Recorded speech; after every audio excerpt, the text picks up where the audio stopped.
Where are you going, Maya? She's on the move. It's a not-so-typical morning in the Wilkinson household. Mom Sarah is busy taking something out of the oven. More on that later. That's pretty cool, isn't it? While the journalist plays with her daughter Maya, the 10-year-old with a beautiful smile and sadly an ugly, rare, debilitating disease. You're figuring that out, aren't you? Look at that. Hi, smile for the camera. Say hi. To look at her now, it's hard to imagine what they've both been through right from the time she was born. My smiley girl. These are some of the earliest that you really took, I guess. Yeah, she was maybe 4 or 5 when I... In those early years, it was hard for Sarah to take many pictures of little Maya. From the moment she was delivered and rushed to pediatric intensive care, she knew something was drastically wrong. I was talking to the nurse, and the nurse said, let me take her. She took her to look at her, put her down, and she had a seizure. And she was 29 minutes old. An EEG confirmed the worst, a suppression burst pattern indicative of a rare form of epilepsy known as Odahara.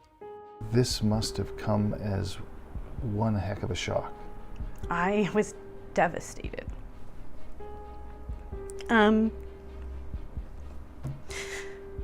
Her neurologist at the time in Ontario sat us down, and my husband and I were sitting on couches, and he gave us a diagnosis, and it didn't mean anything to me, the name. So I asked him, what is her prognosis? And he said, you'll be lucky if you get to take her home. But she did make it home, and what came next was months and indeed years of adjusting medications, trying to find something to slow down the constant seizures. Her seizures were probably once every 5 minutes or so. She would have hundreds a day. So basically what she was doing was sleeping and seizing. How severe were they? They were pretty, like her oxygen would dip. Sometimes it would dip to the 30s. She would turn blue.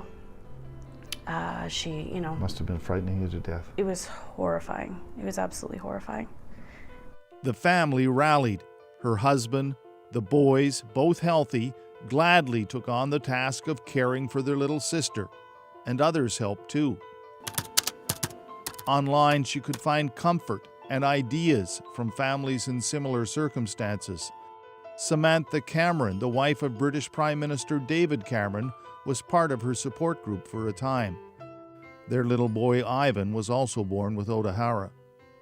It was comforting to find support. I don't know how I would have gotten through those early days without them.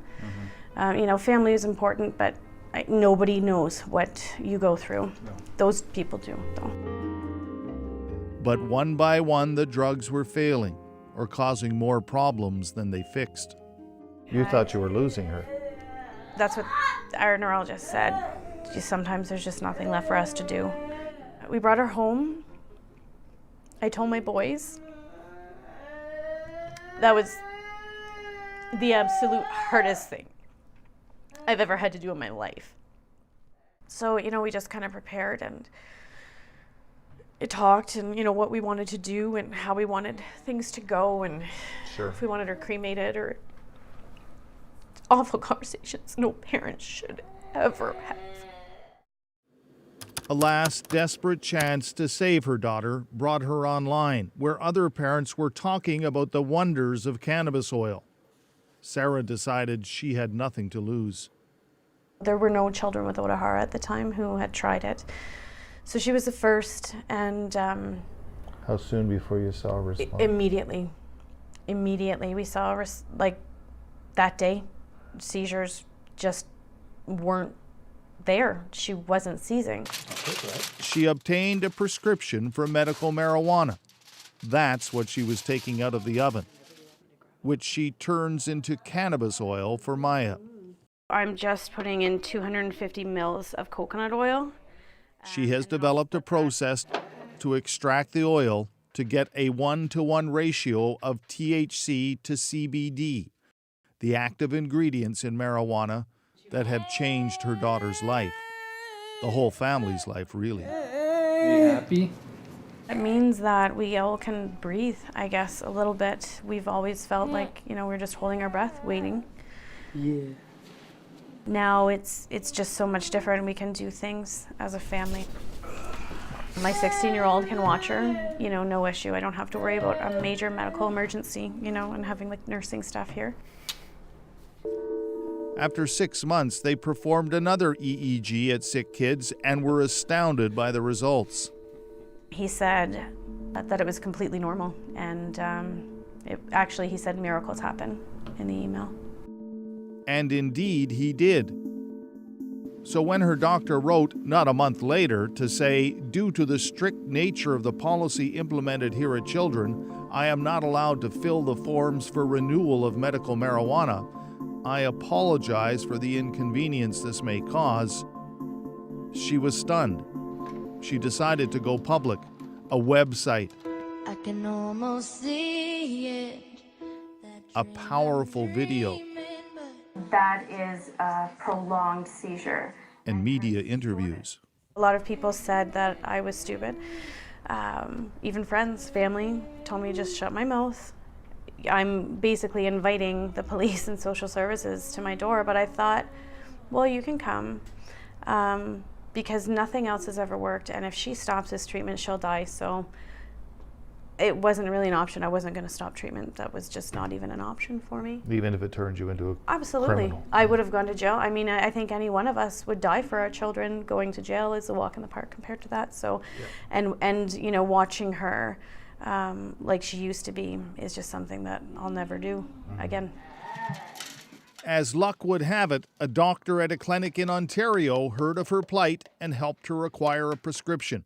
Even so, Alberta Health, which oversees the Children's Hospital, still says it does not support the prescription of medical marijuana for pediatric patients with epilepsy.